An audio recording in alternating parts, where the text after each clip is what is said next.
How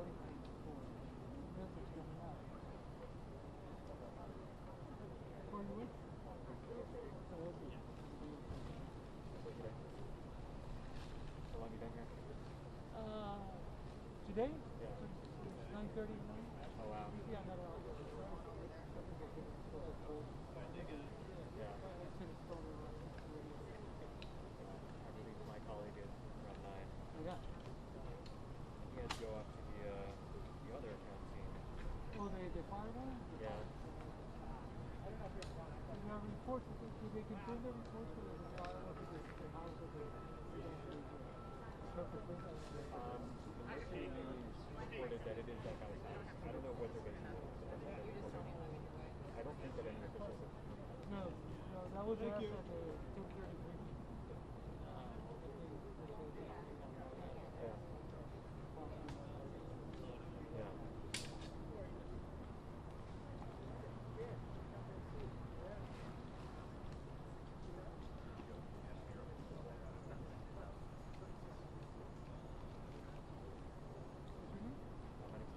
He's up for I interviewed one of your colleagues recently, Susan Page. Oh, yeah. All the politics, right? Yeah.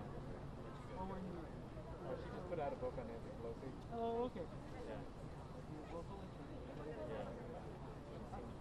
I think I saw, I haven't met her. She's based in the DC area. Right. But yeah, she's kind of an institution. Yeah. In fact, she hosted one of the... She hosted one of the moderators. Test 1 2 3. Check 1 2 3. San Jose, California. San Jose, California. You know, halfway through a book tour, you can tell like when an author is like Checking on the ham. her answers were very practiced at that point. I was tempted to ask her whether or not she could see the fly on Vice President's head on his head. Yeah. I decided it wasn't a good idea. That would have been funny.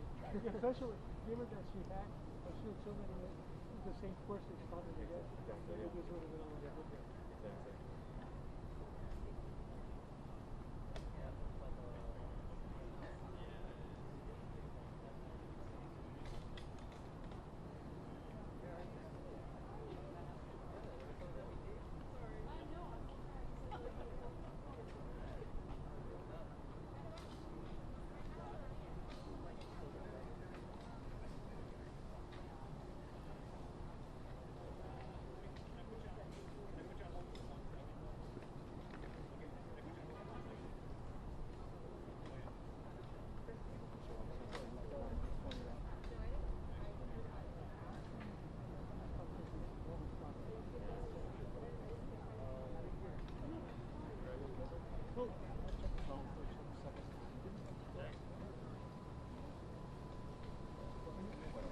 Oh, yeah.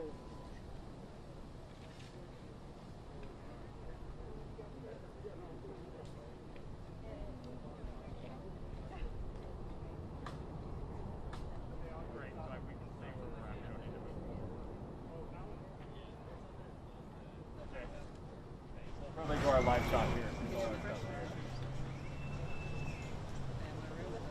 Thank you, sir.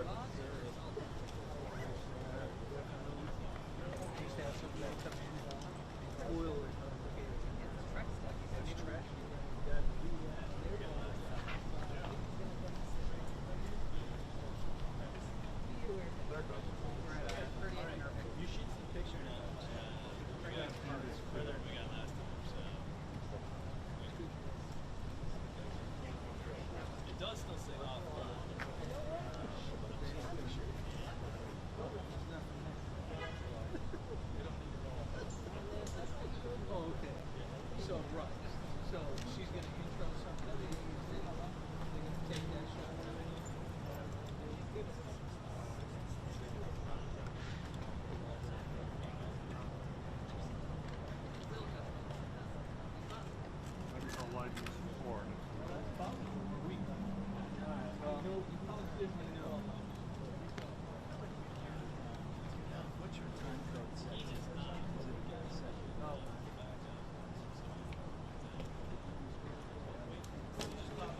Yeah, I did.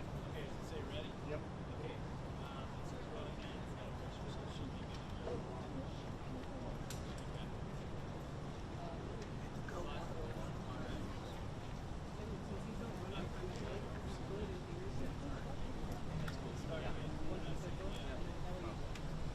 So let me know when you start rolling.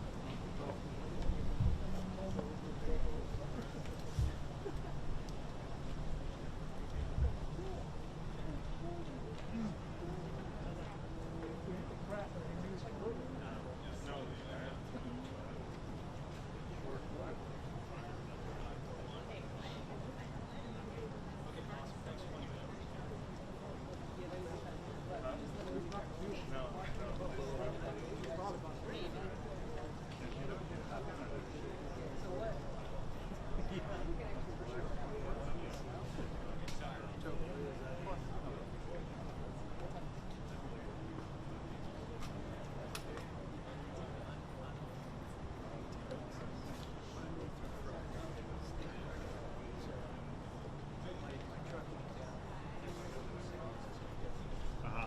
So I figured I'd head back towards the south. So I think because I'm typically that's the smallest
I tried doing that, tweeting and filming at the same time. I'm gonna have to back up that footage.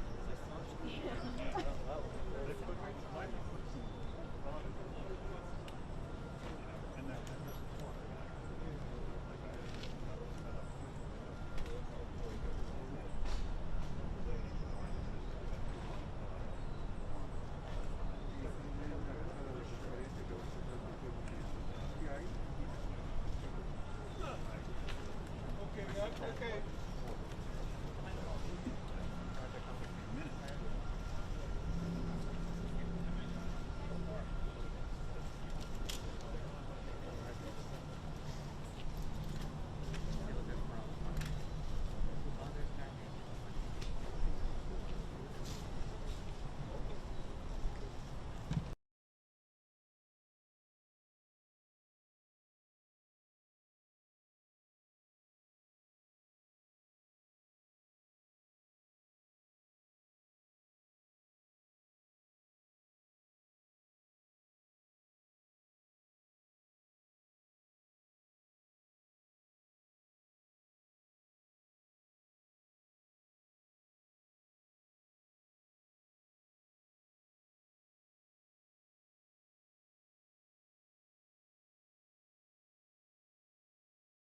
This public information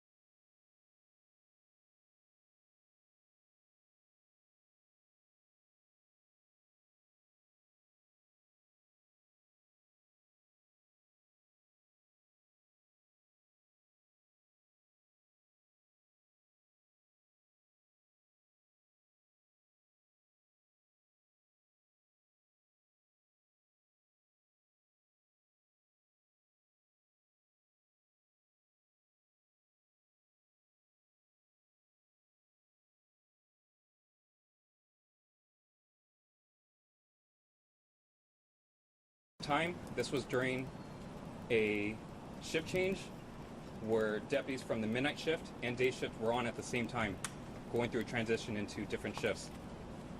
Once we received that information, deputies and surrounding officers immediately responded to the location and addressed the threat in the situation.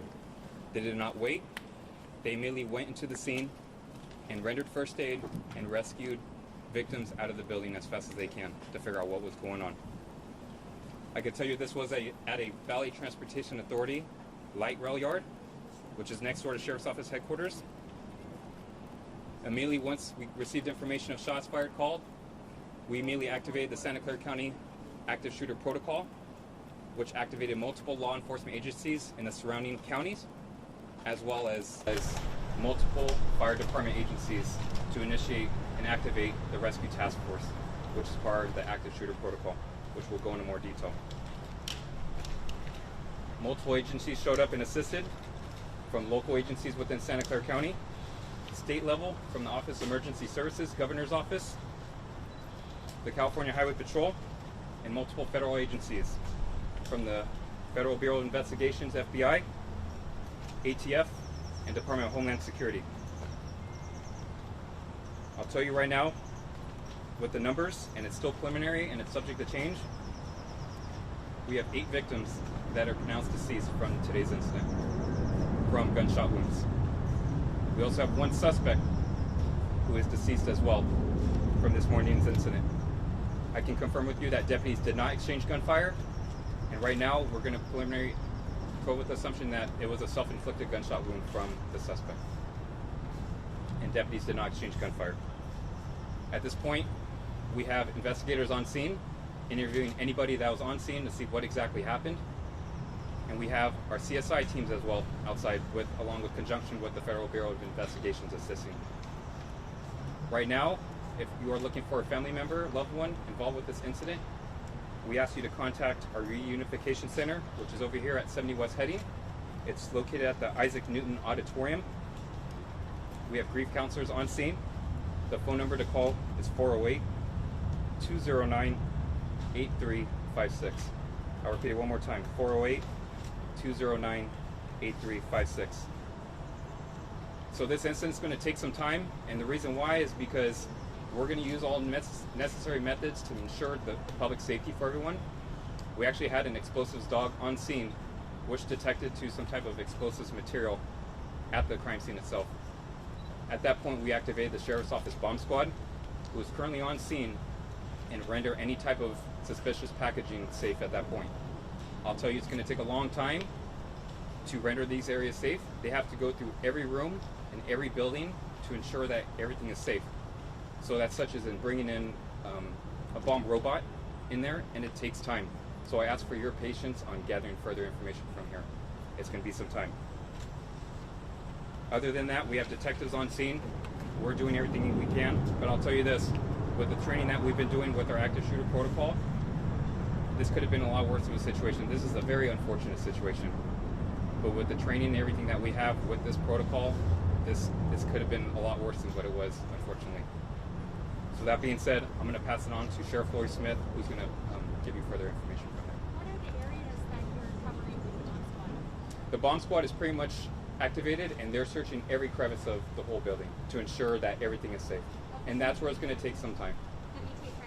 The VTA Transit Center? The VTA Transit Center, which is a light rail, it's pretty much a light rail facility, pretty much, light rail garage. What is the reason that Homeland Security is involved? We appreciate having federal agencies coming out. They come out here just to provide resources for us. Hey, do you need any assistance? And, in that case, and if we need help, we'll ask them out in that case. So they're just being that entity to help us out. How many rooms will they What is this? have to go through? It depends how big this building is. I haven't been in the building myself, but it's going to take some time. So we ask you for that patience. What's the size of the structure? Any indication on motive, we don't have that information right now. This is still preliminary. This is still ongoing. All the information I have is I can give at this point, and we're still getting as we get along. What's the size of the search area for explosive devices? And is there any indication that the people who were killed were specifically targeted, or was this an employee showing up at work with a grudge and just spraying indiscriminately? So this is a big building. I can't get into the details how big this building is, but it's a pretty decent sized building. In regards with motive, I don't have that information. It's still preliminary, and I'm still trying to get that information at this point. Do we know if the shooting took place inside, outside, or either? We don't. I don't know at this point if it's inside or outside. We have questions after. Yeah, I'm going to pass it off to Sheriff Lori Smith, and then she's going to take over. So what I'd first like to do is tell everyone that my heart really goes out to the victims.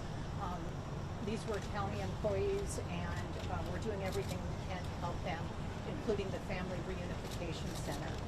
But I really want to commend the law enforcement in Santa Clara County. Several years ago, the Sheriff's Office, in conjunction with the County Fire Department, began a series of trainings for active shooter. And that training has happened throughout the county with law enforcement and all fire agencies. And why that differs is that at the time there's an active shooter, as soon as we can get one team together, we go in. The first team through the door were the Sheriff's Office and San Jose Police Department, and they're my true heroes. There was active shooting going on at that time. There were victims shot in 2 separate buildings, but they responded the way that they should. They took their life in their hands, and I know for sure that when the suspect knew the law enforcement was there, he took his own life. Our deputies were right there at that time. So it's a very complex investigation. We now know that San Jose is working on the house fire, and we're still putting that together. But our detectives are on scene, and we're doing everything we can to identify the victims as soon as possible so their loved ones can know. So thank you very much for covering this, and we will continue to give you updates as the investigation progresses. Was the suspect known to law enforcement? It's still too early for us to know, but the suspect was an employee also. Thank you. I'm going to pass it on to Governor Gavin Newsom. Thank you. Let me thank the sheriff, the mayor, our police chief, captain, all the men and women in uniform. You're going to learn over the course of the next number of days and weeks about the heroism of the San Jose police, saved lives, deputy sheriffs that quite literally ran seconds after hearing about this incident without any consideration of their own lives, and did an extraordinary job to save other people's lives. That said, there's a numbness I imagine some of us are feeling about this, because there's a sameness to this. Anywhere USA. It feels like this happens over and over and over again. Rinse and repeat, rinse and repeat. It wasn't that long ago I was standing out here talking about the tragic loss of 2 children, one in the mother's arms, the Gilroy Festival, just here in this community, down in Southern California, and San Bernardino. I remember a few years prior in Santa Barbara. Pick a state. And here we are in the United States of America. We're experiencing something just is not experienced anywhere else in the world. There's a sameness to this. And that numbness, I think, is something we're all feeling. All of us gathered here today, looking at this scene, listening to governors, mayors, chiefs, speaking similar tone and terms, expression of condolences, all the right emotions and perhaps the right words, but it begs the damn question: what the hell's going on in the United States of America? What the hell's wrong with us? And when are we going to come to grips with this? When are we going to put down our arms, literally and figuratively, our politics, stale rhetoric, finger pointing, all the hand-wringing consternation that produces nothing except more fury and frustration, more scenes like this repeated over and over and over again. I say that not as a governor, I say that as a father of 4. I say that as a member of this community, cares deeply about it. So we'll have time to work through all of that. But one thing I just wanted to briefly speak to is the pain in those victims. We just had the privilege of spending the last few hours with the victims that are waiting to just learn if their loved one is still alive. They're dialing the phones, they can't find it. They're trying to go on and find a phone of the loved one. Waiting to hear from the coroner, waiting to hear from any of us, just desperate to find out if their brother, their son, their dad, their mom is still alive. Just imagine being in their I know everybody wants all the answers to all these questions, but there's no more important question and no more important answers that we owe than the victims of this senseless and tragic shooting. And so I'm not just going to express my condolences. I'm not just going to express the usual platitudes. But let me just thank the heroism of those victims. The fact that they can even stand up and support one another is remarkable. What a human act. And so I just want to, we just want folks to know we're going to be there for the victims. I want folks to know, I'm here for you, Mr. Mayor, and the county, this state. And I know we have elected officials of all political stripes who want to be here for this nation. But it's time to deal with the endemic before this pandemic of gun violence, the pre-existing condition that somehow sort of pushed aside last year, but now has raised its ugly head again this year. And wake up to this reality and take a little damn responsibility, all of us, to do a little bit more and a little bit better this time and move beyond the platitudes and the usual rhetoric that tends to mark not just these moments, but the aftermath of these moments as all of you go away and this fades out of view, and then we rinse and repeat someplace else in this country. So again, to the victims, to those that lost their lives and the families lost their loved ones, yes, our hearts go out, but we are resolved to not make this meaningless, but to bring meaning at this tragic moment in our state and our nation's history. Again, thank you to all the men and women behind me and their courageousness and the incredible bravery that was demonstrable of the men and women in our San Jose Police Department and Sheriff's Office. Governor, what do you say to the people who say California has some of the toughest gun laws in the country? So next we're going to introduce Valley Transportation Authority Chair President Glenn Hendricks.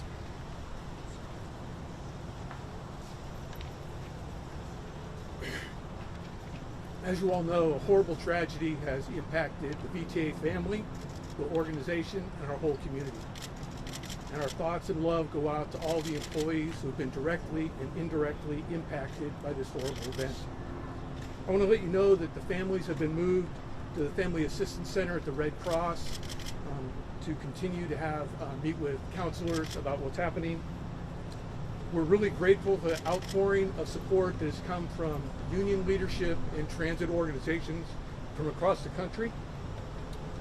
The VTA has suspended its light rail service and will probably be suspended for several days as we work through being able to get back into the yard. We'll be setting up bus bridges to go ahead and help get our customers around. We're asking that our customers be patient with us as we work through this event and try and recover our service. And I also want to thank all the law enforcement that's been involved in their quick reaction and the way they've been dealing with everyone who's involved by this. And once again, I want to say how terribly sorry I am and want to thank everybody in the VTA family who's been so affected. Next we're going to introduce the President of the County Board of Supervisors for Santa Clara County, Mike Wasserman, and County Supervisor Cindy Chavez.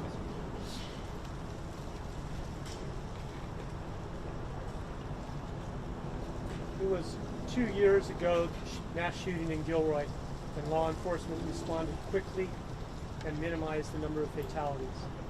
Last year we had COVID, still have COVID, but last year was the big year, and the people and the county responded so as to have the lowest positivity rate in the state.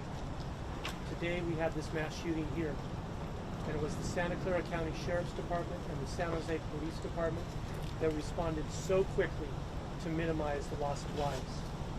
As you can see, our flag now is at half-mast to help commemorate and remember the people that have passed today.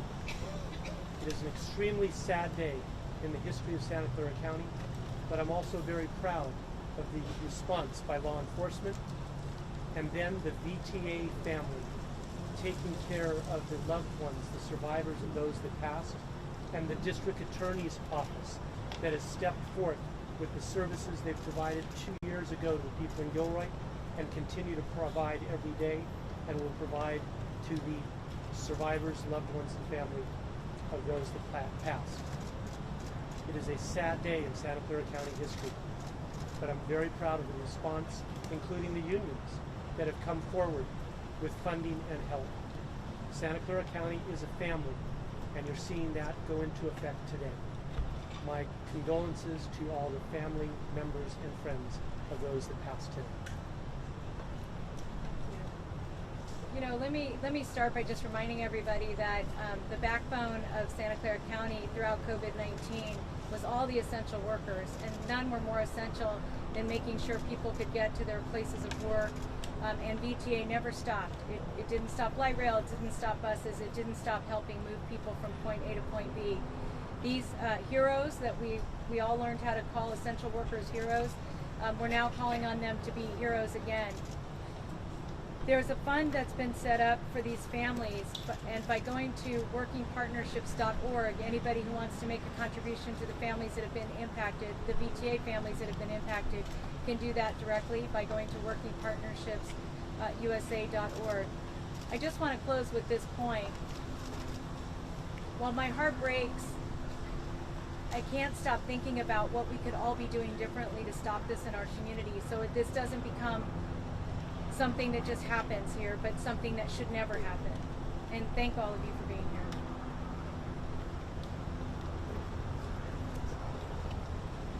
Next, I'm going to introduce Mayor of San Jose, Sam Cassidy.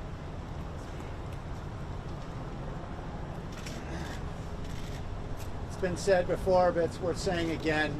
Our hearts are broken for the family members who have lost their loved ones, for our VTA family members who have lost their friends and colleagues. I'm joined here by Councilmember Rolf Brawls, South Boston, dear friend, Councilmember Matt Mahan.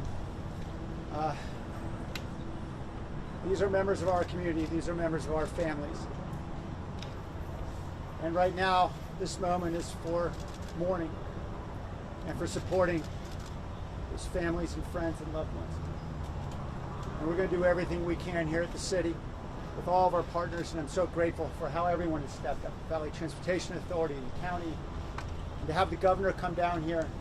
Literally came down here and said, I don't need to speak to anybody on any stage or anything, I just want to be here for the families.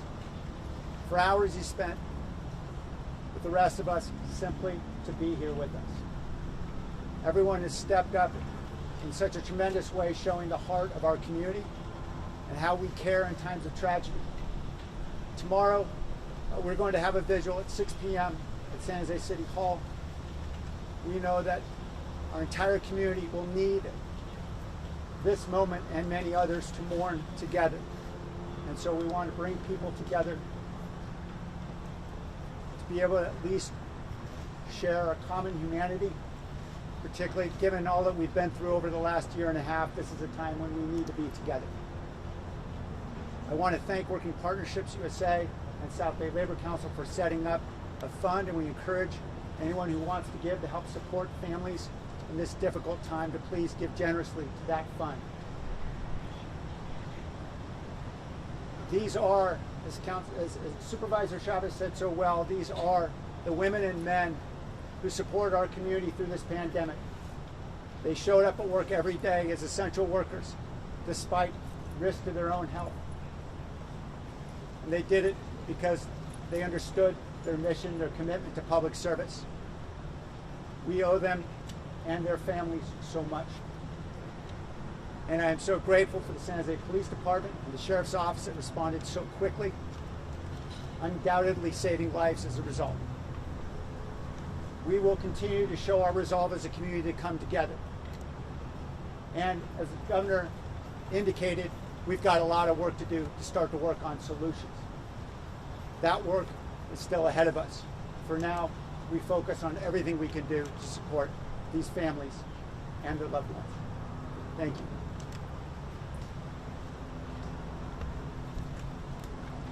Pass it off to Federal Bureau of Investigation, FBI Special Agent in charge of the San Francisco office, Craig Fair.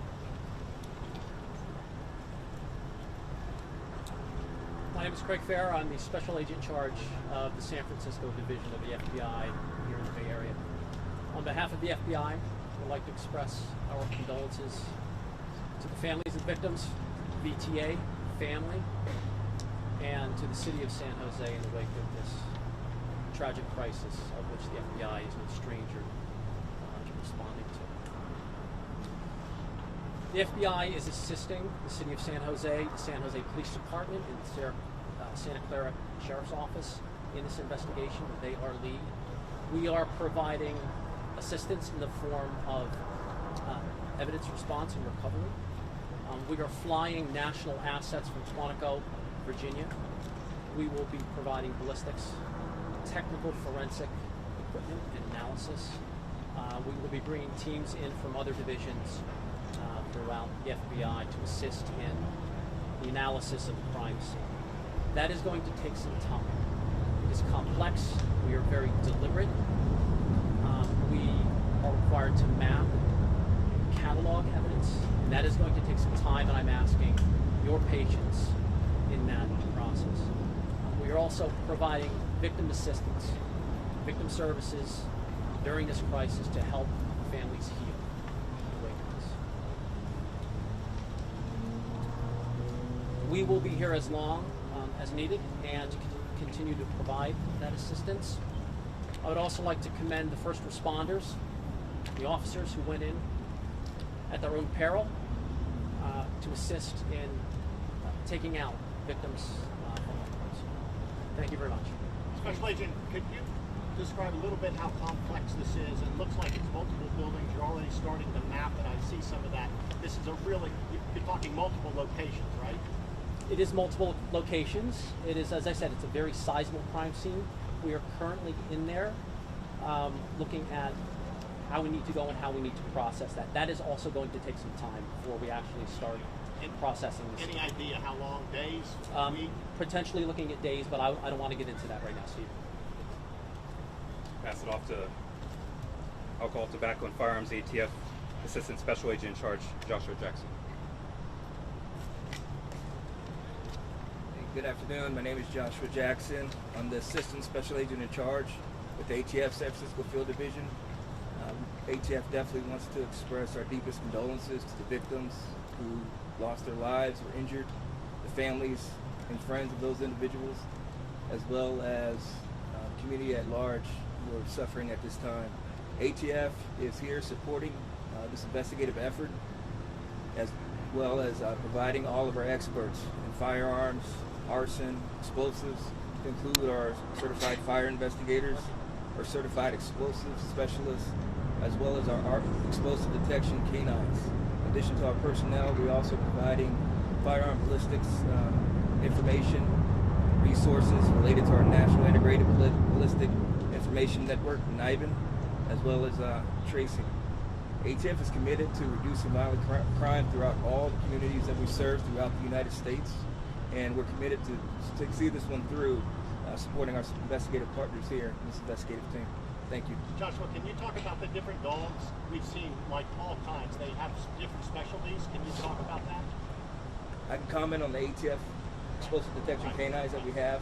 Currently we have 5 ATF explosive detection canines that have been deployed to support investigative efforts, and those canines are being deployed on the scene. Talk about the importance of NIBIN in this case. NIBIN's important as far as it provides ATF and our investigative resources the ability to be able to trace firearms and ballistics evidence, to link it to other firearm crimes or other crimes that might be involved. It's not to say that the evidence here has not been processed for NIBIN yet. The crime scene is still being processed as we speak. Evidence is still being taken into custody. That will take place at a later date. Thank you. But you will use NIBIN, is that correct? So we're going to pass it off next to San Jose Police Department Chief Anthony Monta. Good afternoon. I want to extend my sincerest condolences to the victims, family, and our community. There's no doubt that the courageous acts of our men and women at the San Jose Police Department saved lives and helped rescue the over 40 employees that were present at this facility. Again, I'm extremely proud at the partnership that we have with our Sheriff's Department, the Fire Department, our federal partners, again, to limit the loss and the tragedy that has occurred today. We are here to support our community, our families, and our law enforcement partners as we are help them with their investigation. Thank you for your continued support of the San Jose Police Department and of all law enforcement here in the county.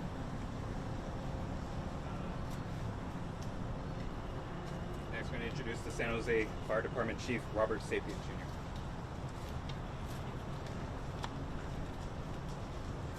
Good afternoon. My name is Robert Sapien, San Jose Fire Department Fire Chief. This morning at about 6:30 a.m., 3 significant incidents unfolded that required us to mobilize all of our on-duty available resources. Unfortunately, the second of those events was the younger incident where our personnel were dispatched to an emergency medical services call, and ultimately we learned it was this active shooter event. Our personnel very quickly employed their training and equipment, which allows them to tactically integrate with law enforcement officers. In today's event, there is some relief in reporting to you that the operations could not have gone more efficiently or effectively. The training that our firefighters received in cooperation with our law enforcement partners allows them to treat trauma victims as quickly as possible to give them their best chance at survival. At today's event, as I said, operations ran as trained. And so we are very thankful that we were able to be here to provide assistance. We are very sad for the losses in our community, and we continue to be present to support our community. Thank you. Can you describe the 3 events? The fire, there was a shooting, and what else, sir? So I'm going to introduce next is Gene Cohen. This is from the South Bay Labor Council.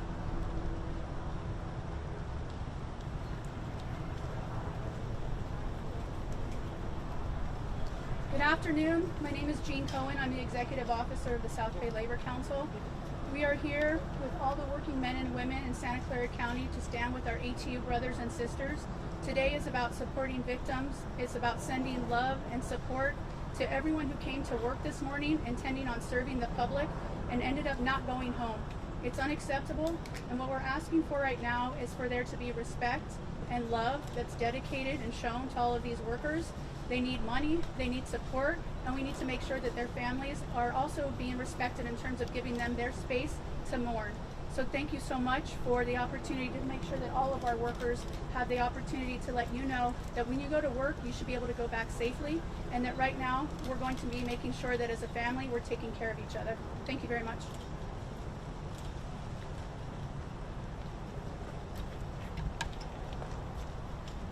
Okay, I just would like to close by saying this is an active Sheriff's Office investigation, and we will continue to provide you updates. But again, the deputy sheriffs from the Sheriff's Office, the officers from San Jose Police Department ran into the building when shots were being fired, and I know that it saved many lives. Thanks to the fire department also being part of our active shooter protocol and our rescue team. So we had some heroics that I think resulted in a diminished loss of life. You know, we're real proud of the people who serve in this county and that responded to this incident. And we will take some questions, and you can direct the questions at any of the speakers if you would like. Can you please explain any more details as to how even in general terms where the fatalities were located? Were they all located inside the building on a particular level? Can you explain what that building was used for? So in regards with fatalities and locations, like I was saying earlier, it's still preliminary at this point. So one, we have to get the Sheriff's Office bomb squad in there to clear the area for investigators to go in and conduct their investigation. So this is going to be a very timely and methodical situation. So it's going to take a lot of time. So I don't have that information. Quick follow-up though, all the bodies were found inside a facility in the building or outdoor? It's within that facility area. I don't have those answers at this point. It's still preliminary. It can be either. I don't have that information at this point. It's still preliminary. Has anybody wounded? You talk about 9 dead, 2 shooting. Were there others that were wounded? So on top of the fatalities that I mentioned, there is one person at a local trauma hospital that is listed in critical condition at this point. Was the shooter legal gun owner, and can you say what the weapon was that he used? Right now, I don't have that information in regards to what weapon was used in that information. So are there bodies that are still inside the facility that you have not been able to recover and remove yet? And is that why there has been some delay in definitively telling family members what's happened to loved ones and they can't get in contact? Yeah, so we have investigators on scene with the Santa Clara County Coroner's Office right now. So they're doing their investigation to follow up, see what they have, and also contact the next of kin. We just want to make sure we ensure the privacy for the family and loved ones that were involved in this situation. Were there any weapons recalled from the house? I'm sorry? Were there any weapons recovered from the house? That's still ongoing. Weapons regarding with the suspect's house, we don't have that information right now. It's still ongoing in that case. What is the connection between the fire at his house and the shooting? Did the fire erupt before he left to go to? So I know there's some speculation saying there's a house fire within the city of San Jose and then something involvement with this. Again, we're using the investigators to determine if there is any type of connection to that case, but right now it's still preliminary and ongoing. Yes, sir. I don't have that information at this point, so in regards with the house fire. Any other questions? And explosives were discovered or indicated by an explosive detecting dog in the building? Correct. So there's an explosives detection dog, an EOD dog is what we call, that detected on a suspicious device. Immediately we activated the Santa Clara County Sheriff's Office bomb squad, and they're going to use their protocol and pretty much canvass that whole area to ensure that it's safe for our investigators to go in and conduct their investigation at that point. So it's going to be a very timely, methodical. We're going to be there throughout the night to clear every room and every crevice of that building. We know that it is a very big building, and we're going to use everything because we want to ensure the safety for the deputies and investigators and everyone else around, that it's clear and safe. Are they just searching the building, or will they also search the light rail trains, tracks, the area around? We're going to search everywhere. We're going to do everything in all due for us, and we're going to use all the resources that we have, and that's why we have multiple surrounding law enforcement agencies here, including federal agencies, to assist us with this investigation. What is the calls to 911? Was it people inside the building? I don't know if it was a drive-by, it was a passerby, or somebody inside the building that called 911, but it got received to us at 6:34 this morning. I don't know if they're in the same place. I know that they were employees. I'll tell you that the suspect that was deceased is an employee from BTA. One more question, then we're going to wrap it up. I'm sorry? Can you describe the explosives that were found? Explosives, it's still preliminary. The bomb squad's doing everything they can to utilize and find or explosive material? everything. We're going to use everything from precursor chemicals to any type of explosive devices to any type of objects and materials. We're going to use all of that and determine exactly what we have. You said a dog sniffed one. Has any more been found, or is it just the one for right now? Once we have when the dog smells on something and has a scent, we're going to activate the bomb squad and we're going to utilize those resources from there. I don't know. That's still, again, preliminary, and then we're still trying to get that information. What I'll tell you right now, just to wrap things up, this is our last press conference for today regarding this incident. Again, please give us patience and time with this. We want to be very methodical and very transparent and make sure we do a thorough investigation on this. So please give us time. I know you want more information. Please bear with us. And then once we have more information, we will send out an updated press release statement from our agency. Okay? Thank you, everybody. About the 3 different incidents. What were the 3 different incidents that utilized all your resources? Thank you for the question. A little more information on the 3 incidents. So at 06:29 this morning, we received a report of fire on Smith Avenue, which is a commercial area of town, or commercial industrial rather. That ultimately was a second alarm fire. The second incident, as I said, was this incident here on Younger, and the latter was in a residential area in town on Angmar Court. That's A-N-G-M-A-R Court, and that ultimately was a second alarm fire. And what time did that third call come in? The third call was at 06:36 hours.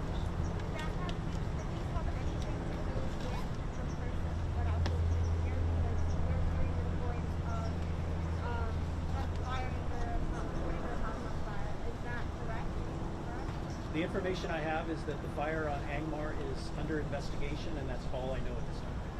Okay. I do not have any information. Any special precautions that your firefighters had to take as they were running your day? Our firefighters are equipped with ballistic protection, which is bulletproof vest, helmet, and goggles type of equipment.